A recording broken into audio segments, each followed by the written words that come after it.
Hello, আজকে আমি share করব দেখুন নেচার সেসেন্সের গোল্ড ফেস স্ক্রাব।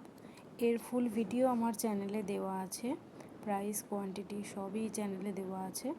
তো আপনারা সেখান থেকে গিয়ে দেখে নিতে পারেন। যাদের ফেসটা ভীষণ ড্রাই স্কিন হয়ে গেছে তারা এই স্ক্রাবটা ইউজ করতে পারেন। এটা ভীষণই ছোট ছোট স্ক্রাবের যে পার্টিকেলসগুলো আছে সেগুলো ভীষণ ছোট ছোট এবং মাত্র আমি বলবো যে 30 সেকেন্ড জন্য স্ক্রাব করবেন, তার বেশি না। 30 সেকেন্ডের বেশি স্ক্রাব করা উচিত না।